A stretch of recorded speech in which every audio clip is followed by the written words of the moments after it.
오늘 하나님의 말씀을 함께 읽겠습니다. 오늘 함께 나누실 말씀을 열왕기하 14장 3절 4절 말씀, 우리 구약성경 586쪽입니다. 우리 다같이 함께 합독하시겠습니다. 아마샤가 여호와 보시기에 정직히 행하였으나 그의 조상 다윗과는 같지 아니하였으며 그의 아버지 요아스가 행한 대로 다 행하였어도 오직 산당들을 제거하지 아니하였으므로 백성이 여전히 산당에서 제사를 드리며 분향하였더라. 아멘. 자리에 앉으시겠습니다. 옆에 있는 분들과 인사 나누겠습니다. 만나서 반갑습니다. 어제 오늘은 좀 그래도 좀 낫죠. 태풍이 부니까 이제 바람이 불어서 그런지 조금 난 것 같습니다. 이 본당의 온도가 매일 낮 시간이 되면 한 32도 이렇게까지 올라가거든요. 근데 오늘은 보니까는 28도, 29도 이렇게 되더라고요. 그래서 그 태풍이 좀 피해만 없이 지나가면 참 좋겠다. 이렇게 더위가 조금 한풀 꺾이는 것 같아서 감사하다는 생각이 들었습니다. 자, 오늘은 열왕기하 14장 3절에서 4절까지의 말씀을 가지고 전심으로라는 제목으로 함께 은혜를 나누도록 하겠습니다. 유다 왕 이스라엘이 남과 북으로 나눠지게 되면서 남유다, 북이스라엘이 서로가 다른 왕조가 진행이 되지 않습니까? 그런데 이 남유다, 그러니까 남왕조 유다 왕조에 요아스라는 왕의 아들이 있었는데 그가 바로 이제 오늘 우리 함께 살펴보게 될 아마샤라는 왕입니다. 한번 따라할까요? 아마샤. 이 요아스의 뒤를 이어서 왕이 된 요아스의 아들 아마샤는 오늘 본문에 우리가 함께 보게 되면 여호와 보시기에 정직하게 행했다라는 이야기가 나옵니다. 그런데 뭔가 약간 이제 그 한 가지 더를 붙이게 되는 게 뭐냐면 그의 조상 다윗과는 같지 않다라는 의미를 하나가 붙여지게 돼요. 자, 오늘 본문 말씀 우리 3절 말씀으로 다시 한번 읽어볼까요? 시작. 아마샤가 여호와 보시기에 정직히 행하였으나 그의 조상 다윗과는 같지 아니하였으며 그의 아버지 요아스가 행한 대로 다 행하였어도 이렇게 얘기합니다. 아마샤가 하나님을 향해 노력을 하지 않았던 인생은 아니었던 것 같아요. 왜냐하면 하나님 앞에 어떤 삶을 살았습니까? 정직하게 행했다라고 말하고 있는 것을 보면 하나님 앞에 그래서 나름대로는 최선을 다해서 살아갔던 정직한 인생이 아니었나 이런 생각을 합니다. 그런데 뭔가 어딘가가 부족한 점이 있었던 것 같아요. 그래서 다윗과는 같지 않았다라고 얘기합니다. 그러니까 기준을 누구에게 대면 다윗에게 되면 다윗과 같지는 않았던 거예요. 그런데 자기의 아버지 요아스에 비교하면 요아스와 행한 대로 다 행했다 이렇게 얘기합니다. 그러니까 기준을 요아스에게 잡으면 요아스처럼은 살았던 거예요. 그죠? 그런데 기준을 누구에게 잡으면 다윗에게 잡으면 다윗에게는 좀 뭔가 부족한 인생이었다. 이런 이제 뉘앙스의 말이 되는 거겠죠. 자, 그러면 도대체 아마샤에 대해서 부족한 부분이 뭐였었는가? 성경은 아마샤에 대해서 오늘 본문 4절 말씀을 통해서 이렇게 평가를 하는데 우리 다 같이 한번 읽어볼까요? 시작. 오직 산당들을 제거하지 아니하였으므로 백성이 여전히 산당에서 제사를 드리며 분향하였더라. 이렇게 얘기합니다.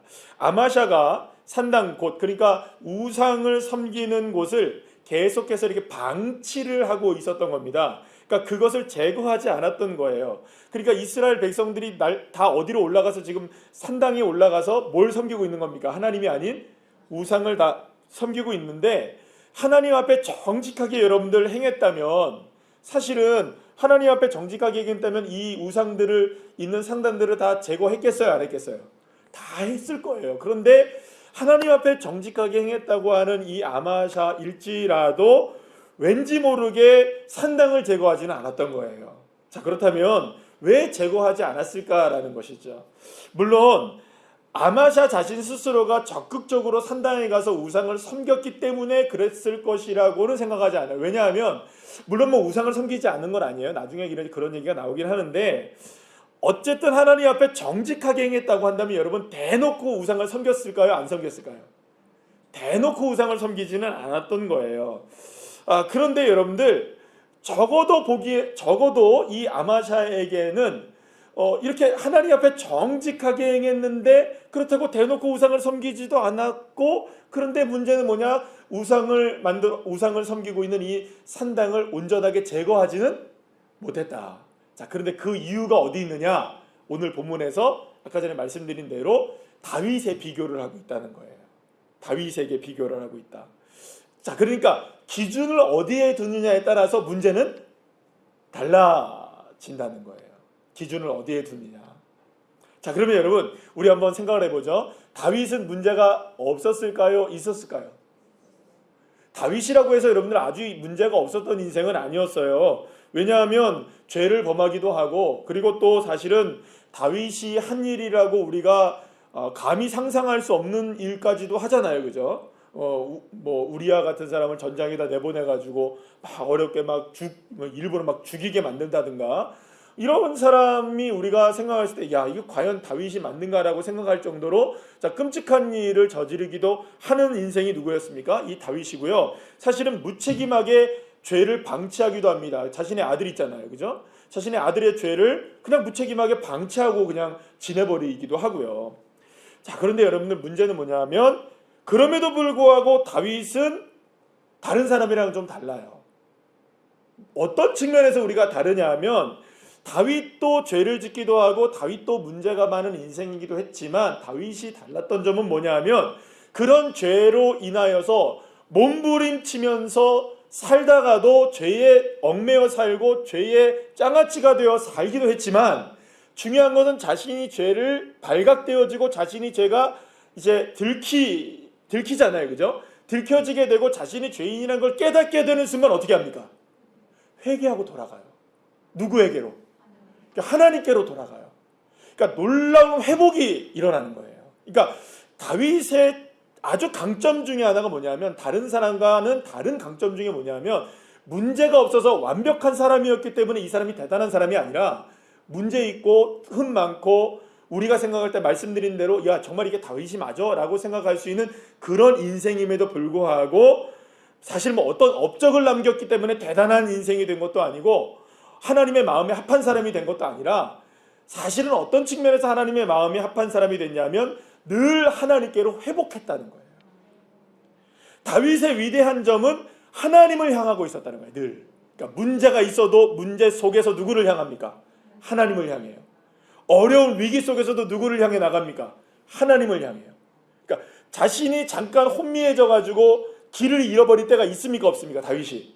그런데 그때에 선지자가 와서 너 잘못했잖아. 그러면 어떻게 합니까? 바로 회개하고 주님 앞으로 돌아가요. 심지어는 어떻습니까, 여러분들? 시므이란 사람이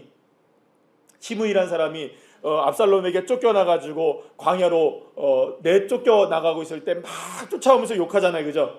다윗을 저주하잖아요. 그때에도 뭐라고 생각합니까? 얼마나 마음이 아파요. 아들에게 쫓겨나고, 여러분 얼마나 사람들이 뭐 진짜 시므이처럼 욕을 했겠어요. 그런데 뭐라고 얘기합니까? 그게 누구의 소리일지 모른다. 여러분 그게 쉬운 일 같죠. 근데 그게 쉽지가 않다는 거예요. 어떠한 상황에서도 마음을 누구에게로 향합니까? 하나님께로 회복시킬 수 있었던 사람. 여러분 이게 사실은 다윗의 가장 놀라운 강점 중에 강점이었던 거예요. 그런데 여러분 기준을 어디에 두냐에 따라 다르다 그랬죠? 아마샤를 기준을 예를 들어서 아버지에게 둔다면은, 아버지에게 둔다면 여러분 어땠을까요, 여러분들? 기준은 그냥 문제가 없을 거예요. 왜? 아버지처럼 그냥 행했으니까. 그 여호와 보시기에 정직하게 행했으니까. 그런데 기준을 어디에다 두면? 다윗에게 두면 문제가 있다는 거예요. 그러면 여러분 어느 것의 문제인가? 사실은 여러분 아마샤도 말씀드린 대로 정직하게 행했기 때문에 사람들 앞에서 뭔가 이렇게 흠잡을 만한 그런 인생으로 막 살았던 인생은 아닌 것 같아요. 그런데 아마샤가 다윗과 달랐던 것이 있었던 게 뭐냐면, 하나님을 향해서 마음이 날마다 돌이키고 있었느냐. 자신의 삶의 문제가 발견되어졌을 때, 자신의 연약함이 깨달아졌을 때, 그리고 자신의 예를 들어서 어떤 업적이 드러났을 때에도 어느 상황에서라도 하나님을 향하여서 마음을 향해지고 있었느냐, 그렇지 않느냐의 문제가 사실 아마샤가 될 수도 있고 누가 될 수도 있는 겁니까? 다윗이 될 수도 있는 인생이라는 것을 우리가 오늘 이 시간에 함께 살펴보았으면 좋겠습니다. 여러분, 만약에 정말로 아마샤가 하나님 보시기에 정직하게 행했다면 산당 놔뒀을까요? 안 놔뒀을까요? 안 놔뒀을 거예요. 하나님께로 나가는데 최대의 걸림돌이라고 생각했던 것이 무엇이었을까요, 여러분들? 이 산당 문제 있었겠구나. 당연히 산당을 제거하지 않을 이유가 없었을 거예요. 그런데 여러분들, 이상하게도 아마샤는 산당을 제거합니까, 안 합니까? 안 해요. 그럼 여러분 잘 생각해 보세요. 왜 안 할까요? 왜 그거 남겨둘까요, 여러분? 아니, 정말로 하나님 앞에 정직하게 행해서 그게 필요 없다고 생각하면 제거하는 게 맞잖아요. 그런데 안 제거하고 있었던 거예요. 제거하지 못한 게 아니고요, 안 하고 있었던 거예요. 왜 안 했을까요? 이유가 있었겠죠. 슬그머니 은근슬쩍 나도 모르게, 아니 나도 알게 내 마음이 온전히 하나님으로 향하지 않았던 거겠죠. 어느 순간에는 잠깐 무엇에 대해서 기웃기웃하는 마음이 있었을까요? 예, 산당에 기웃기웃하는 마음이 왜 있었던 거예요, 여러분? 그러니 제거하지 않았던 거예요, 여러분. 적극적으로 제거하지 않았던 거예요. 왜냐? 보세요, 여러분들, 언밸런스잖아요. 마음 안 맞잖아요. 균형이 안 맞잖아요. 왜요? 하나님 앞에 정직하게 행했다. 그럼 당연히 뭐를 없애야 돼요? 그래야 정직한 거잖아요.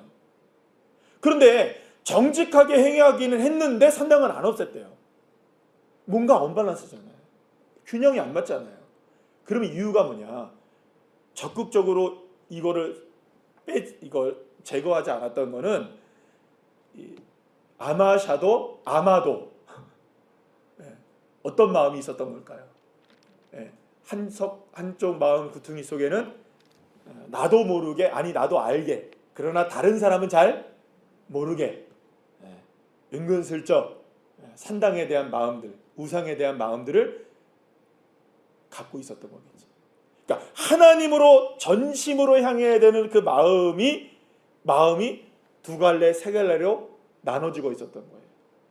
하나님에게 정직하게는 했지만 자기의 마음은 어디로 가 있는 겁니까? 콩밭에, 다른 곳에, 우상에, 산당에 가 있었던 거예요. 그런데 여러분, 오늘 본문에 우리가 읽지는 않았지만 5절 말씀을 한번 보면 이런 이야기가 나오는 걸 봅니다. 우리 다 같이 5절 말씀 읽어볼까요? 시작. 나라가 그의 손에 굳게 섬에 그의 부왕을 죽인 신복들을 죽였으나, 이렇게 얘기해요. 아마샤는요, 자신감이 굉장히 넘쳤던 것 같아요. 왜냐하면 나중에 보게 되면 에돔하고 싸우기도 하고 북이스라엘과 전쟁을 일으키기도 하고 굉장히 호전적인 인생이었던 것 같아요. 자, 그런데 자신감이 굉장히 넘쳐났던 건 뭐냐면 5절 말씀에 보면 나라가 그의 손에 굳게 서네, 이렇게 얘기해요. 그러면 나라가 그의 손에 굳게 선 겁니까? 하나님이 그에게 굳게 서게 하신 겁니까? 그러니까 이 말은 어떤 의미를 갖고 있냐면 아마샤의 마음속에는 이 나라를 다스리게 하시는 능력이 하나님께 왔다는 걸 알지만, 왜냐하면 누구에게 정직했으니까, 하나님께 정직했지만 이 나라가 그래도 굳건하게 세워지게 되는 이유는 어디에 있다고 생각했을까요? 자기 자신의 힘에 있다고 생각했던 거죠. 그래서 이 나라를 지금 누가 다스려 가고 있다. 물론 하나님 다스리고 계셔요. 그러나 이건 누가 세우고 있는 거예요? 아마샤 자신이 세우고 있는 거예요. 그러니까 여러분, 하나님이 은혜 주셔서, 하나님이 복 주셔서 나라를 견고하게 만든 것이 오히려 누구에게는 독이 되고 있었던 걸까요? 아마샤에게는 독이 되고 있었던 거예요. 판단 착오를 일으킨 거죠. 잘 되니까, 괜찮으니까, 이게 누구 때문에 된 거다. 처음에는 분명히 하나님 때문에 된 것이라고 고백하며 겸손하게 나가다가 시간이 되니까 이게 누가 한 거라고 생각하고 살아가는 겁니까? 자기 자신이 한 거라고 생각하고 살아가는 거예요. 그래서 결국에는 이 교만함이 어느 것으로 번지게 되냐면 방금 말씀드린 대로 전쟁을 막 일으키게 돼요. 막 에돔과 전쟁을 해서 승리를 하게 돼요. 그래서 막 전리품을 막 가져오게 돼요. 그러면서 거기에서 에돔에 갖고 있었던 많은 우상들을 이렇게 살짝 숨겨서 자기도 섬기게 되는 일들이 벌어지게 되는 거예요. 그뿐만이 아니에요. 여기서 멈추면 되는데 동족 상잔의 비극을 일으키려고 해요. 북이스라엘과 전쟁을 일으키려고 해요. 그렇게 전쟁을 일으키려 했다가 패배하면서 결국에는 살해를 당하고 많은 끔찍한 죽음을 누가 맞이하게 되냐면 이 아마샤가 맞이하게 됩니다. 사랑하는 여러분, 25살의 젊은 나이에 이 아마샤가 왕이 됐어요. 29년간 유다를 다스렸습니다. 그래서 꽤나 굉장한 성공적인 왕권을 가지고 있었고요. 그리고 정말로 하나님 앞에 인정도 받았습니다. 그러나 마지막 이렇게 결말을 보게 되면 뭔가 아쉬운 점이 남게 되는 걸 보게 돼요. 자, 그런데 열왕기하 12장 2절에 3절 말씀을 보게 되면 이런 이야기가 하나가 나오게 됩니다. 우리 다 같이 한번 읽어볼까요? 시작. 요아스는 제사장 여호야다가 그를 교훈하는 모든 날 동안에는 여호와 보시기에 정직히 행하였으되 다만 산당들을 제거하지 아니하였으므로 백성이 여전히 산당에서 제사하며 분향하였더라. 아마샤의 아버지의 이야기입니다. 근데 여러분들 거기 이름만 바뀐 것 같죠? 그죠? 예, 이름만 바뀐 것 같죠? 그러니까 아마샤가 했던 걸 그대로 누가 했습니까? 죄송합니다. 요아스가 했던 거를 그대로 누가 했습니까? 아마샤가 그대로 했던 거예요. 그런데 여러분들, 그러니까 아까 전에 처음에 기준을 우리가 잡았을 때 아마샤의 기준을 요아스로 봤을 때는 괜찮은 거죠? 평타한 거죠, 그죠? 왜냐하면 아버지 정도의 급으로 살았으니까 이 정도쯤이면 정직했겠지, 이 정도쯤이면 괜찮겠지, 이렇게 한 거예요. 그런데 기준을 누구에게 두면, 다윗에게 두면 달라진다는 거죠. 그러니까 여기서 말하는 건 뭐냐면 여호와 보시기에 요아스도 아마샤도 정직히 행했어요. 그런데 아버지 요아스도 아들 아마샤도 결국에는 하나님을 향하여 전심으로 하나님을 향하지 못했던 거예요. 마음 한 구석에는 뭘 향하고 있었던 겁니까? 뭔가 문제가 생기면, 어떤 일이 있으면 정말로 전심으로 하나님을 향해 나가야 하는데 하나님을 향해 나가지 못하고 마음 한 구석에 있었던 그 산당들을 마음으로 기웃기웃하고 여기저기 한번 생각을 해보기도 하고 내 힘도 의지해보기도 하다가, 그렇다고 여러분들 요아스나 이 아마샤가 하나님 앞에 잘 못했습니까? 아니에요. 잘했습니다. 하나님 앞에 정직하게 행했다고 얘기하고 있습니다. 그러니까 하나님 앞엔 잘했어요. 잘못한 건 없었어요. 그러나 전심은 아니었던 거예요. 이게 온전하게 정직했던 게 아니었던 거예요. 그러니까 정직은 했으나 온전하게 정직은 하지 않았던 거예요. 적어도 기준을 누구에게 둔다면? 다윗에게 둔다면. 그러니까 여러분, 일반적인 사람에게 비교를 한다면 아마도 어떻게 보면 저와 여러분 같은 사람하고 비교를 한다면 아마샤가 더 나을 수도 있을 거예요. 그러면 적어도 우리보다는 나은 그 정직함이 되겠죠. 그러나 다윗에게 비교한다면 이 사람은 부족한 정직함이 되는 거예요. 그러면 여러분 이렇게 생각할 수 있는 거예요. 아마샤를 정말로 정직하다고 얘기할 수 있을까요? 정말로 전심으로 주님을 바라봤다고 할 수 있을까요? 우리가 객관적인 평가를 하자면 이렇게 할 수 있는 거예요. 아마샤는 비교적 정직했다. 맞죠? 이 말이 맞나요? 틀린가요? 맞아요, 여러분. 비교적 정직했던 거예요. 여러분, 그러면 여러분 이 말은 어떤 의미를 가느냐? 어느 정도는 정직했다는 거예요. 일정 부분은 여러분들 정직했어요. 어느 정도는 충성할 수 있어요. 일정 부분 최선을 다할 수 있어요. 그러나 그것이 전심을 가지고 있는 말은 아닌 거예요. 여러분들 다윗을 한번 볼까요? 시편 51편 10절과 17절 말씀 한번 볼까요? 시작. 하나님이여 내 속에 정한 마음을 창조하시고 내 안에 정직한 영을 새롭게 하소서. 하나님께서 구하시는 제사는 상한 심령이라. 하나님이여 상하고 통회하는 마음을 주께서 멸시하지 아니하시리이다. 아멘. 사랑하는 여러분, 다윗은요 하나님 앞에 자신의 마음뿐만 아니라 영혼까지도, 영에 이르기까지 모든 것이 다 정직하게 주님을 향하기를 원했어요. 정직한 삶이 되고 상한 심령이 될지언정 주님을 바라보겠다라고 간절하게 고백하고 있는 거예요. 다시 말하면 아마샤를 생각하면 정직하지 않았던 것은 아니었지만 이 다윗과 비교한다면 비교적 정직했던 사람이라고 할 수 있는 것이죠. 그러니까 여러분, 기준을 어디에 두느냐에 따라서 정직하다, 충성한다, 최선을 다한다고 할 수도 있고 그렇지 않을 수도 있다는 거예요. 사랑하는 여러분, 여기서 우리는 다윗과 아마샤를 왜 성경이 비교해 놓았는지에 대한 부분을 우리가 이해할 수 있게 됩니다. 다윗은 하나님 앞에 정직하길 소망했지만 아마샤는 결국에는 자신의 힘을 굳게 믿고 있었던 데에 자신의 삶을 드리길 원했던 거예요. 결국 여러분, 신앙이란, 믿음이란 기준을 어디에 두느냐의 싸움이라고 말할 수가 있는 거예요. 계시록 3장 15절 말씀에서 주님은 라오디게아 교회를 향해서 이렇게 말씀하십니다. 다 같이 시작. 내가 내 행위를 아노니 내가 차지도 아니하고 덥지도 아니하도다. 내가 차든지 뜨겁든지 하기를 원하노라. 아멘. 여러분, 그러니까 주님께서 우리에게 지금 말씀하시는 것 중에 하나는 뭐냐면, 어떤 사람에게는 미지근하게 뜨겁게 느껴질 수도 있을 거예요. 그렇겠죠, 여러분들? 네. 그런데 여러분, 미지근하지 말라는 거죠. 완전히 끌어오르라는 거예요. 100도까지. 전심이 되라는 거예요. 단순하게 미지근한 정도의 신앙으로 만족하지 말라는 거예요.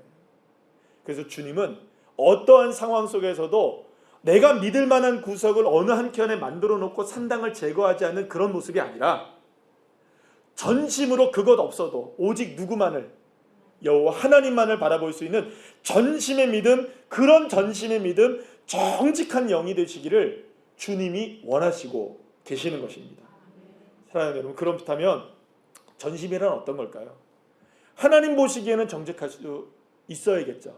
이 말은 어떤 의미에서 이런 말로 쓰인 것 같아요. 제가 그냥 느끼기에는 이런 것 같아요. 사람들 보기에는 그냥 정직해 보였다, 이 정도쯤 같아요. 그러나 정말로 하나님 보시기에 정직했다고 이 아마샤나 요아스나 평가를 받을 만한 사람일까요? 그렇지 않잖아요. 그러니 여러분, 실상 저와 여러분에게 있어서의 정말로 전심으로 주님을 향하는지 안 향하는지는 사실 어떻게 보면 어떠한 우리의 삶의 환난과 고통과 어려운 일들을 우리가 만나보게 되거나, 혹은 그렇지 않다 할지라도 나 홀로 남겨지는 순간, 아무도 보는 사람이 없고 아무도 나를 간섭하는 그 없는 순간에 내가 과연 무엇을 선택하고 무엇을 바라보고 무엇을 향해 나가고 있는가를 보시면, 사실 저와 여러분이 지금 전심이 어디를 향하고 있는지를 알게 되는 겁니다. 행여나 내 마음속에 어떤 한 구석에 무엇인가를 남겨놓고 그것을 의지하고 있는 것은 아닌가, 저것을 의지하고 있는 것이 아닌가. 그래서 여러분들, 예레미야 29장 13절에서 주님은 이렇게 말씀하십니다. 시작. 너희가 온 마음으로 나를 구하면 나를 찾을 것이요 나를 만나리라. 이 말을 여러분들 한번 뒤집어 이야기해 보세요. 주님을 만나고 주님을 찾게 되고 주님을 우리가 만날 수 있게 되는 것은 온 마음, 전심으로 구하면 된다는 거죠. 근데 반대로 만나지지 않고 찾아지지 않는다면 아직 무엇이 안 된 걸까요? 그렇죠. 전심으로 구하지 않는 거겠죠. 우리에게 필요한 것은, 저와 여러분에게 필요한 건 다른 것이 아니라 전심의 믿음인 줄로 믿으시길 바랍니다.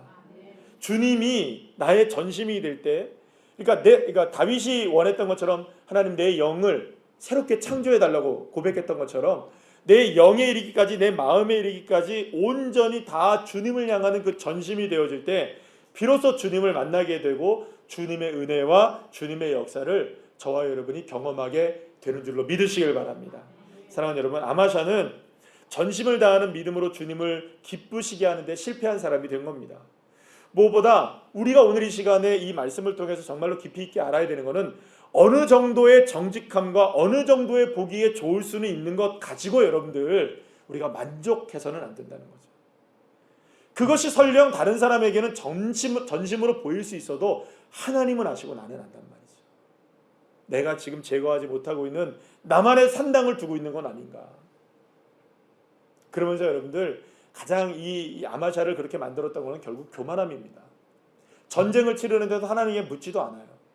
그리고 이 두 번의 전쟁을 치르다 결국은 전사를 하게 되는 거예요. 그러니까 결국에는 이 모든 일 속에서 누구를 의지하지 않느냐? 하나님을 전적으로 의지하지 않아요. 이 전쟁하는 과정 속에서도 그렇게 나갑니다. 하나님께 묻고 나가야 되는데 막 용병을 사용합니다. 돈 주고 막 용병을 사용해서 막 하려고 하고, 그걸 하나님이 거부하시니까, 하지 말라고 얘기하니까 막 화를 내고 막 이런 인생이 되는 거예요. 자기가 원하는 대로 뭔가를 하려고 하는. 그러니까 뭐가 있는 겁니까? 돈이 있으니까 그 돈을 의지해서 전쟁을 하려고 하고, 사람이 있으니까 사람을 의지해서 전쟁을 하려고 하고. 여러분, 전쟁은 누구에게 속한 것인가요? 그렇죠? 믿으십니까? 그럼 저와 여러분의 전심이, 우리의 온 마음이 내가 가지고 있는 것을 의지하여 전쟁을 치르려고 하면 안 되는 것이죠. 전쟁은 누구에게 속한 것일까요? 하나님. 그러니 여러분, 비교적으로 좋게 주님을 믿는 인생이 아니고, 비교적으로 겸손한 주의 자녀가 되는 것이 아니고, 비교적으로 믿음이 좋은 그 정도의 사람이 되는 것이 아니라, 정말로 전심을 다하여 주님을 믿고, 전심을 다하여 주님을 사랑하고, 전심을 다하여 주님을 따를 수 있는 믿음의 종들이 되시기를 간절히 축원합니다. 그러니까 결국 저와 여러분이 오늘의 삶 속에서도 기준을 어디에 두느냐에 따라서 내가 오늘 아마샤가 될 수도 있는 것이고요, 내가 다윗의 삶을 살아갈 수도 있는 거예요. 내 마음이 온전히 주님을 향하면 비록 나 부족하고 연약해도 누가 될 수 있는 겁니까? 다윗과 같은 삶을 살 수 있는 것이고요. 부족하고 연약해서 하는데 여전히 산당을 내 것을 바라보고 살아간다면, 주님을 향해 전심이 아니라면 우리의 인생은 똑같은 인생을 살아도 아마샤의 인생이 될 수 있는 것입니다. 그러니 여러분, 전심으로 살아간다는 것은 결국엔 우리의 삶의 기준을 하나님께 두고 살아가는 것이죠. 그런 믿음의 종이 되시길 소망합니다. 그래서 만약에 저와 여러분에게 인생의 마지막 주님이 평가를 우리에게 딱 하신다면, 여호와 하나님 보시기에 정직히 행했고, 그리고 또 언제나 주님을 향한 전심의 인생을 살았던 누구 할렐루야. 그렇게 저와 여러분이 평가되었으면 좋겠습니다. 저도 마찬가지고 여러분도 마찬가지고, 그리고 우리 교회도 마찬가지고요. 그런 인생이 되시길 소망합니다. 따라합시다. 전심으로 주님을 바라봅시다. 주님을 믿읍시다. 할렐루야. 이 믿음으로 승리하는 저와 여러분 되시기를 간절히 축복합니다.